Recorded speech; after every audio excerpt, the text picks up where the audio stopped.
poin yang ketiga, selain syukur, selain infak, adalah fokus menikmati yang halal dan thayyib. Halal adalah sesuatu yang Allah bolehkan ya. Dan thayyib artinya berkualitas. Renungi ini dulu teman-teman sekalian. Dalam Islam kita disuruh nikmati ya. Disuruh nikmati teman-teman ya.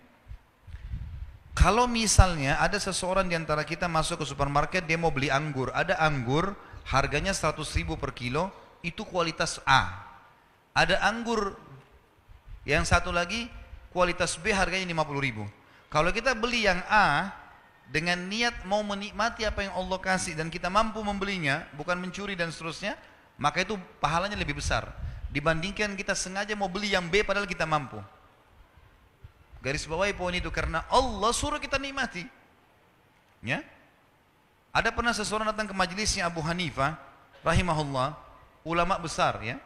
Salah satu dari 4 imam madhab. Di majelisnya ada satu orang datang berantakan rambutnya, bajunya kotor, penampilannya kayak orang yang susah sekali. Selesai taklim orang itu masih ada, kata Abu Hanifah, kesinilah kamu. Coba ke mihrab, angkat sejadah saya dan ambil apa yang ada di bawahnya.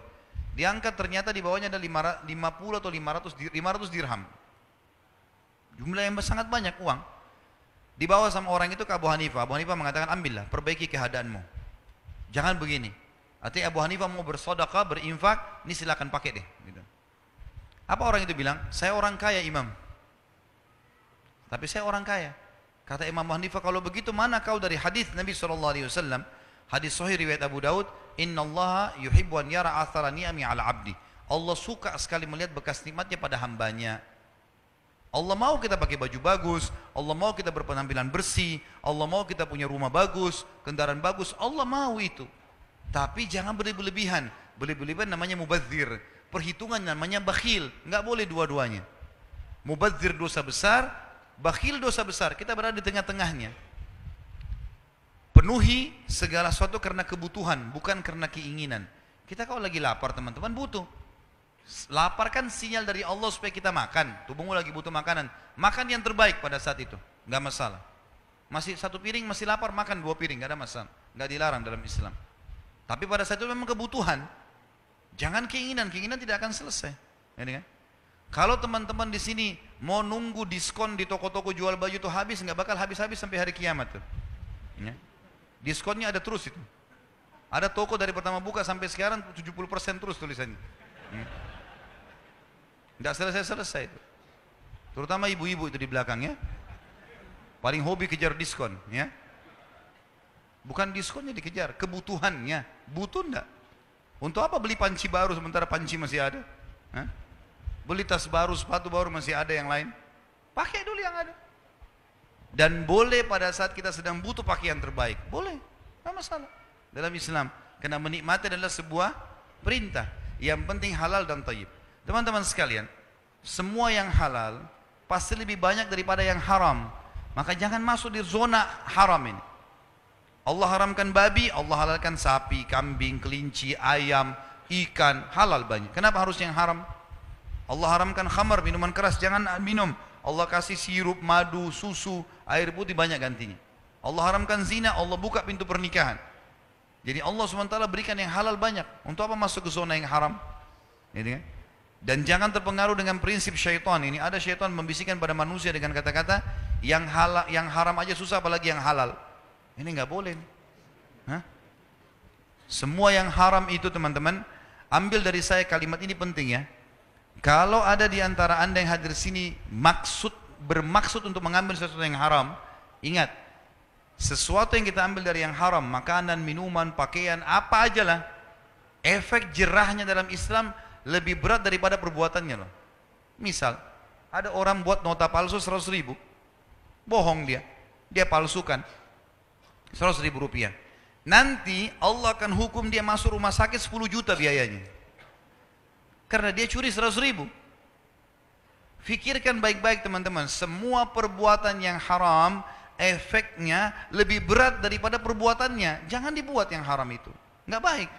Orang zina sejam di hotel itu sudah cukup Allah buat dia sakit 2 bulan, 3 bulan, setahun, gitu kan? Ada orang kena penyakit kelamin seumur hidup, naudzubillah. Padahal perbuatannya 1 jam tadi. Bisa orang kucing lewat ditendang sama dia. Kucing dipikir nggak melawan, makhluknya Allah loh, Tuhan kita sama. Tuhannya akan balas. Nanti kita jalan pakai sepatu baru kesel ya 2 minggu sakit. Padahal tadi tendang kucingnya itu cuma tidak sampai 1 menit. Tapi dihukum sama Allah 2 minggu sakit. Dan seterusnya. Banyak masalah, hati-hati. Jadi yang haram itu pasti efeknya lebih besar. Jangan dibuat yang haram. Apalagi yang haram tadi saya bilang selalu itemnya lebih sedikit. Kalau Allah buat kita punya hawa nafsu makan daging, lalu Allah haramkan semua daging teman-teman, itu repot.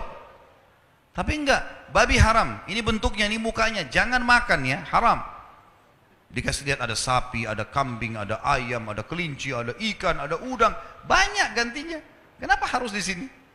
Sementara kalau kita makan yang haram, efeknya lebih besar, hukumannya berat. Berat sekali.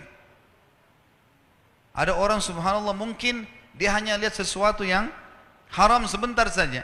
Sudah cukup Allah buat lehernya kesel ya nanti.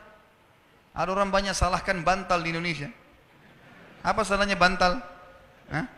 Bantal nggak pernah salah, ya. Nggak bisa bicara, nggak bisa bergerak. Tapi lehernya buat masalah terus ini. Suka melirik-melirik yang haram. Hah? Jadi Allah hukum. Baik, menikmati yang halal perintah agama. Dan saya sudah bilang tadi, nikmati teman-teman. Islam boleh menyuruh kita pakai kendaraan yang bagus, baju yang bagus. Ingat, Allah itu dikatakan dalam hadis Nabi SAW, Inna Allah jamilun yuhibbul jamal. Allah indah dan suka keindahan. Allah suka kebersihan, keindahan, kerapian, wangi, bagus. Itu semua Allah suka. Tapi jangan berlebihan, jangan mubazir. Daripada punya mobil 10, tidak dipakai, mubazir. 2, rumah dipakai di rumah mungkin 2, keperluan memang banyak keluarga mungkin 3, sisanya bangun masjid, bangun anak yatim, rumah anak yatim, gitu kan? Larikan pada hal-hal yang bermanfaat gitu. Itu poin-poin yang harus digarisbawahi. Allah Subhanahu wa taala menyuruh kita menikmati yang halal dan thayyib, thayyib berkualitas, ya. Berkualitas. Boleh kita pakai kendaraan, pakaian, tas, sepatu yang mahal enggak masalah, enggak dilarang dalam Islam. Jangan berlebih-lebihan. Boleh kita beli. Bahkan tadi saya bilang lebih besar pahalanya orang kalau mampu beli kualitas A, lalu dia beli kualitas B. Kalau dia beli A, itu lebih besar pahalanya. Dia beli B, sebenarnya dia kekurangan pahala. Karena dia sedang tidak menikmati nikmatnya Allah, sementara dia butuh. Ya. Ini sekaligus saya ingatkan, bagi yang mau umrah, mau haji, ini selalu begitu. Saya temukan banyak jemaah mampu loh, punya kemampuan. Cari travel yang paling murah. Kenapa yang paling murah ini? Hah? Cari yang bintang 3, kalau pulang tidak ada bintangnya. Hah? Yang paling murah, kenapa murah? Itu sedekah loh. Sedekah dan lagi umrah, ibadah kepada Allah. Allah pasti ganti loh. Sedekah yang paling tinggi, sedekah buat diri kita sendiri. Baru sedekah buat keluarga, baru kerabat, baru kemudian umumnya kaum muslimin. Sebagaimana ada sahabat yang mengatakan, ya Rasulullah, saya punya 1 dirham. Kata, di mana saya infakkan? Kata Nabi, buat dirimu dulu. Beli baju buat kamu, beli tas, beli kebutuhan, kendaraan, silakan pakai buat kamu. Ada lagi ya Rasulullah 1 dirham. Kata Nabi SAW, buat anakmu. Ada lagi ya Rasulullah 1 dirham, buat istrimu. Ada lagi ya Rasulullah 1 dirham, buat kerabatmu. Ada lagi ya Rasulullah, kata Nabi SAW, engkau lebih tahu di mana kau letakkan. Setelah itu silahkan, bebas. Jadi kita boleh menikmati itu. Salah kalau enggak. Ingat, hati-hati dengan perkataan yang salah. Orang banyak menganggap zuhud. Zuhud itu apa? Makan roti kering, ya? Pakai sandal jepit, nggak boleh pakai kendaraan yang bagus. Ini salah ini. Dari mana ini? Ini pemahaman yang keliru sekali. Nabi SAW tidak pernah makan roti kering loh. Nabi SAW paling gemar makan paha kambing. Nabi SAW memiliki beberapa orang istri poligami. Setiap istri punya rumah, setiap rumah punya unta. Kalau kita sekarang punya mobil, ya. Bahkan Nabi SAW punya beberapa orang supir yang membawa untanya beliau. Nabi SAW punya beberapa orang pembantu di rumah yang bantu beliau sendiri. Ada Anas bin Malik, ada Zaid bin Harithah, ada banyak. Beberapa orang. Abdullah bin Mas'ud khusus untuk ngurus sendalnya Nabi sama siwaknya saja. Nabi SAW nikmati. Boleh. Jangan salah faham ini ya. Gak boleh salah faham. Ada orang yang mengangkat hadis Bukhari berbunyi begini. Aisyah berkata radhiyallahu anha, kalau kami di rumah Nabi SAW pernah sebulan tidak menyalakan api. Dan kami makan kurma dan minum air. Ada orang masukkan ini dalam bab, oh berarti orang muslim harus begini. Hidupnya tidak boleh nikmati makanan. Ini salah ini. Sebagian ulama hadis mengatakan kita harus bersangka baik dengan Nabi Muhammad sallallahu alaihi wasallam. Tidak mungkin beliau tidak mampu membiayai keluarganya 1 bulan. Bukan itu yang dimaksud.